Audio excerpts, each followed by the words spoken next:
Welcome to Experiments in Leadership, practical insights for Caribbean business leaders. Hi, welcome to our podcast, Experiments in Leadership, and to another episode in our series, Cyber Resilience for Caribbean Leaders. I'm your host, Anthony Suberu. I would like to kick off this episode with a reality that many Caribbean leaders underestimate. And this, from my personal experience being in the cybersecurity business for many years, is simple but impactful. And that reality is this. Some of the most damaging cyber incidents do not start inside the organization. They can start with a trusted vendor, a service provider, a cloud platform that integrates within their critical system or infrastructure, or a third party with a temporary access that became permanent. So in this episode, we will be spending time discussing third-party cyber risk, and specifically what Caribbean companies must require contractually to ensure cybersecurity standards, escalation, and accountability. Because if it's not in a contract, you don't control that risk. All right. So what are we seeing over the years is that Caribbean organizations rely heavily on third parties. And this comes with certain benefits: lower cost, faster to scale, specialization of technology and labor. And this can cover many services, whether it's IT and managed service providers, cloud and SaaS vendors, so software as a service vendors, payment processors, all right? And we've seen a lot of credit unions adopting that approach to move into international debit cards. And then payroll, HR, and outsource operations. And here's the why effective management of these vendors become a leadership problem. You see, your customers will blame you, not your vendor, when something goes wrong. Your regulators, the board, general public will not accept the conversation, a narrative that says we believe it was our service provider's fault. And that's why third-party cybersecurity expectations must be explicit, enforceable, and non-negotiable in managing the service lifecycle with your vendor. So this episode is going to be a bit heavy, a bit longer than the others. And it's because I want to provide some clear insights into how we can manage these risks. But it will cover three specific tracks. So track one is the cybersecurity prerequisites in the selection of a vendor. These are certain requirements that your vendors must meet even in a shortlisting process within your procurement process. The second track is what relevant cybersecurity clauses that must be covered in the contract. And the third track is what must be enforced in the life of the contract. Okay, so let's get into track one. I want to share that in our view, this must be non-negotiable. All right, and within there, you have 5 areas of focus. The first area is minimum cybersecurity standards. Every vendor must clearly demonstrate alignment to a recognized framework, especially, and it's an added benefit if that framework they have is pretty much aligned to yours. Therefore, the ability to communicate with them in terms of certain controls will not be new to them. All right, you have certain standards, ISO 27001, NIST. Okay, these are global standards, and it would be highly unusual if a service provider were to tell you they are not aware of these standards. Secure access controls and identity management, they have to explain to you that they do in fact have these controls. And also vulnerability management and patching discipline. I think I shared with one of the episodes, a lot of threat actors come into people's network because they have not applied the appropriate patches to fix issues that exist within applications. And then, of course, what are their data protection practices? All right, do they conform to GDPR? How are their data cybersecurity linked to protecting their data? Do they clearly outline what you call the CIA principle in protecting data, which is confidentiality, integrity, and availability? These things need to be clearly outlined. If a vendor says we don't normally share that information, this is a massive red flag. All right. And at that point in time, I don't think you should continue looking at that particular vendor. That's just my call. The second area is breach notification commitment, and that must be very explicit before you select your vendor. You need to understand, how do they define breach notifications and timelines, clear definition of what constitutes a security incident. Okay, so how do they know, in fact, they're under attack, all right, and how that relates to their triggering their business continuing incident response plan.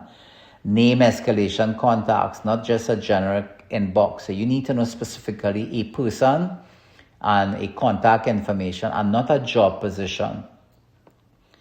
If vendors cannot commit to this, all right, then again, you should be concerned about how they will be able to handle your data, which moves to the third area, data ownership, location, and control.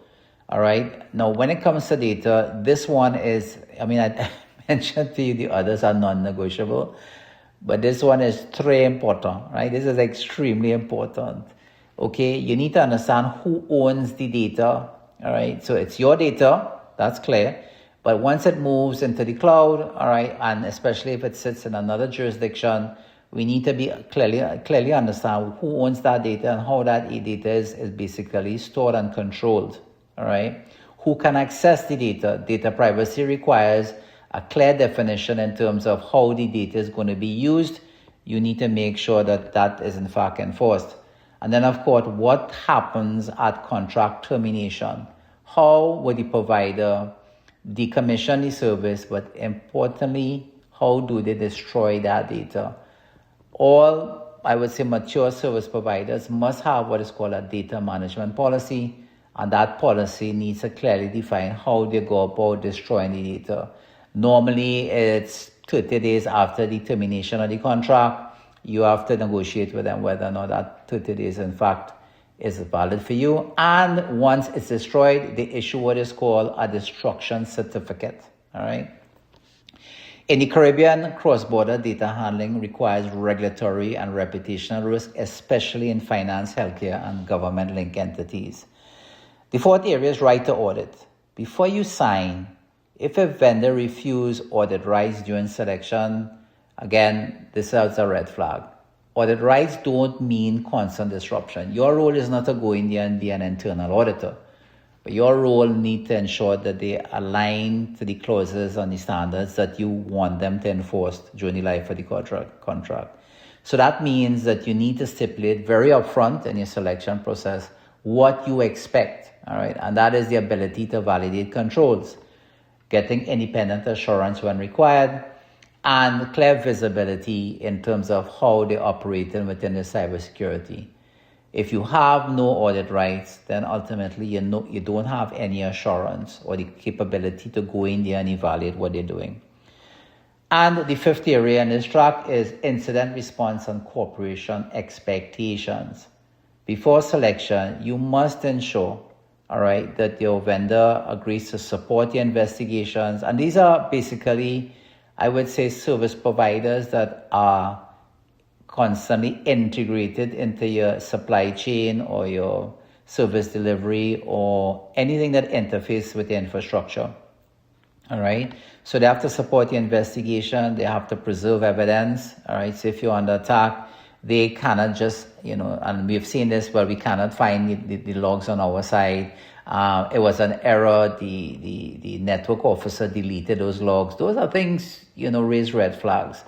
How do you cooperate with your regulators? And that would be linked to the financial sector, healthcare, government. All right. If you need your third party to work with you, as you have to do specific reporting, and how do they participate in joint response efforts? Cyber incidents are not moments for finger pointing. So building these clauses in the pre-selection process gives you that opportunity to ensure effective coordination and insurance standards. Track 2, what must be written into the contract itself? All right, so now you have selected your vendor, all right, and you're going through now the contract management, what I call the origination, where you're creating the contract, and you're going to be working closely with your legal department on this, or your lawyers. And here you have what I consider 5 enforceable obligations. The first one is define your cybersecurity obligations. The contract must clearly state what are the required security controls, and that should be no surprise because you already know what standards they adhere to in the pre-selection process. Ongoing compliance expectations and clear responsibilities of the subcontractor, in this case the service provider, and you as well.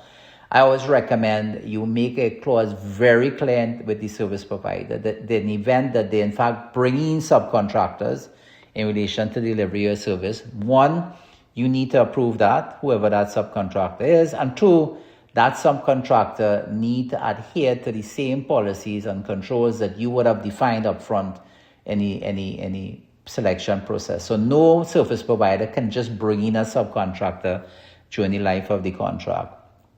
All right. The second area is formal escalation procedures. Contracts must define incident classification. So what is considered to be critical, important, low. All right. And I always recommend if you can harmonize that with your incident classification, it makes it easier for you. Escalation timelines. So anything that is defined as critical, they must report within 24 hours. Who must be contacted and when? And of course, executive level escalation thresholds. And this is why sometimes it's important to whomever you're selecting that you have a clear relationship with the executive team or the CEO or the CISO. All right, because when you say under pressure and there's any extended delay, you must have the capability to pick up that phone, all right, and call the head of that company and say, look, you need to get your act together. You need to assign resources, okay? The third that must be covered in the contract is right to audit and independent assessment. So this includes scheduled audits, all right? As I mentioned before earlier, your role is not to be the internal auditor of that third party, but you need to say, every 6 months what the expectations are. Event-triggered audits. So after an incident on their side, what it is you expect to get from it. So they inform you that they were hit, all right? You need to say that within 10 working days or 20 working days, you need to get a formal report as to the source of the attack, what was the remediation actions taking place, and when these remediation actions will in fact be implemented.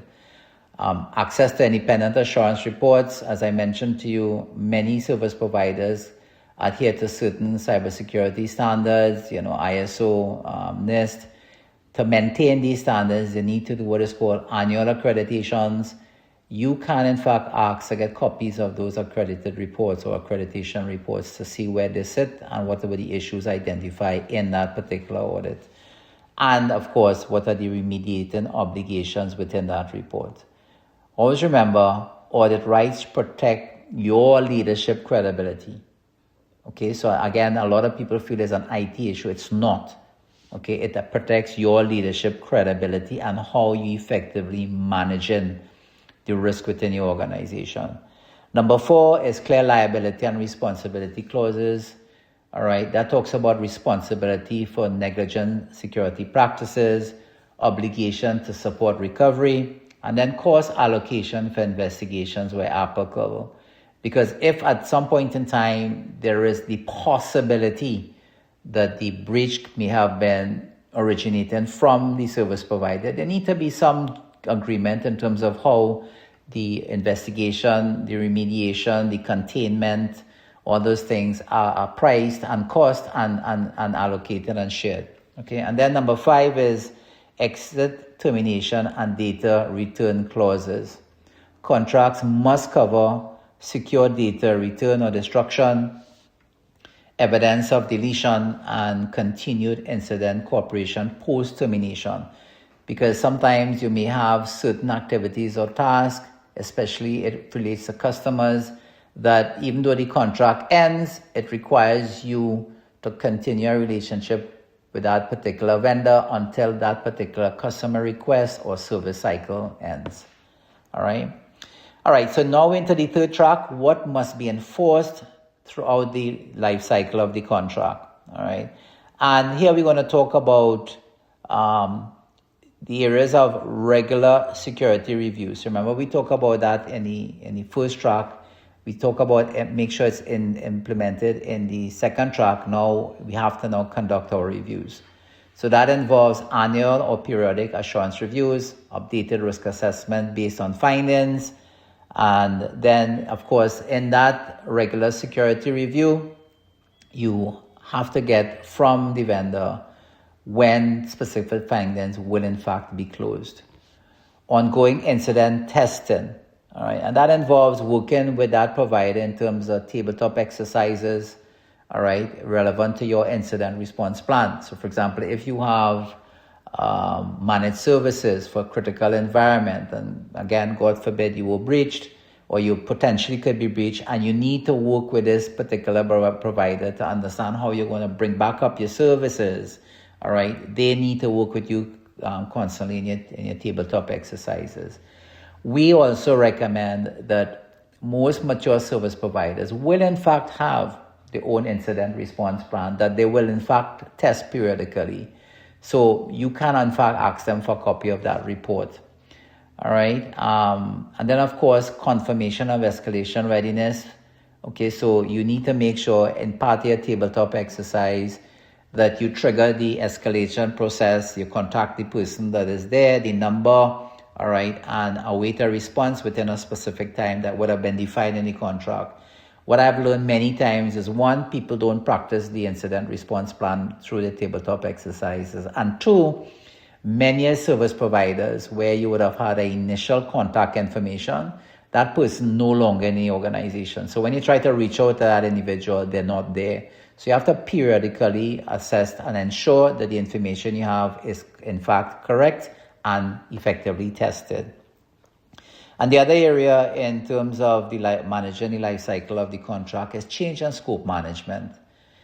When vendors expand their services, they may change their subcontractors. All right, remember we spoke about that early on. You need to approve subcontractors that are coming into the service delivery that provider offers, right, and contractually commit to. Okay, so you need to know, did you change any subcontractors over the last year?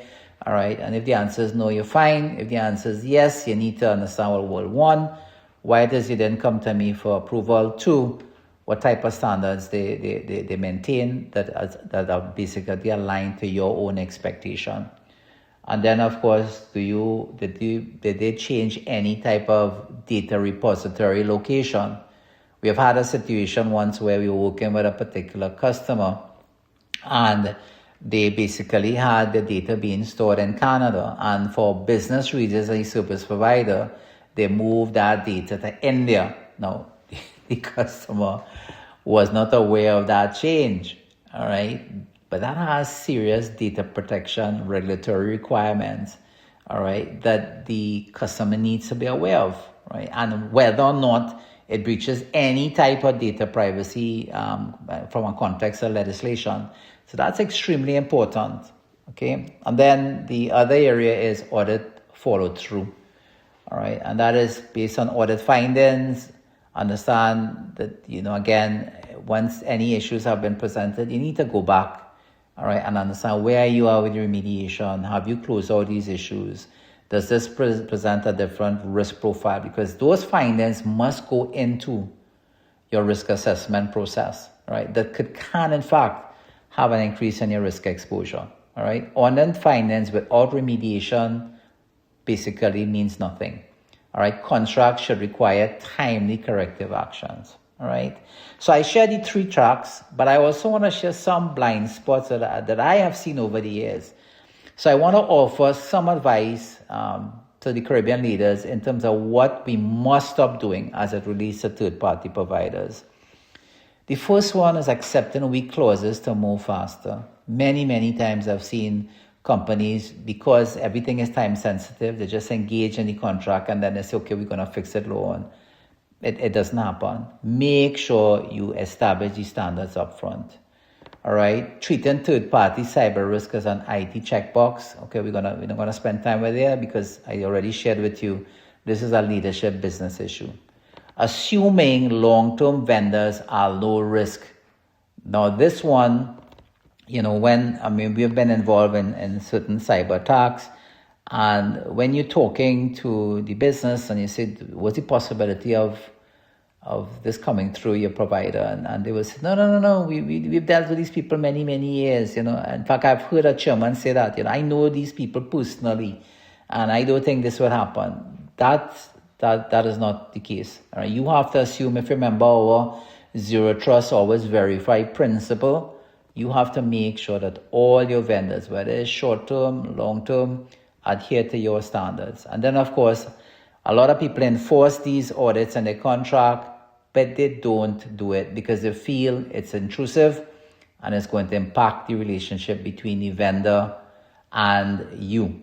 All right? And just remember, the vendor role is to provide you your service securely and reliably. Okay? I always believe trust without verification is an exposure. And as shared earlier, God forbid, if you were in fact breached, all right, and the root cause came through a third party, your key stakeholders ultimately will hold you accountable, not the provider. All right? So I want to wrap up with some key takeaways here. All right, and the first one is third-party cybersecurity risk is enterprise risk. All right, and enterprise risk must be defined before selection, locked into contracts, and enforced through effective leadership and relationship management. If your contracts don't give you visibility, audit rights, and escalation authority, then in all sincerity, you do not control the risk. In fact, the risk controls you. Okay, and I believe in today's Caribbean digital economy, cyber resilience is built not just by who you hire, by what you demand, document, and enforce plays a critical role to ensure cyber resilience. All right, so that's it for this episode. Thank you for spending time with us. I know this episode was a bit long, but I'm hopeful it was very insightful to you. I'm Anthony Subero, and until next time, keep well. Hi, if this episode brought any value to you, we kindly ask you share it with others. If you need help on your cyber resilience journey, you can find us on www.stratos-cyber.com. Until we meet again, keep well.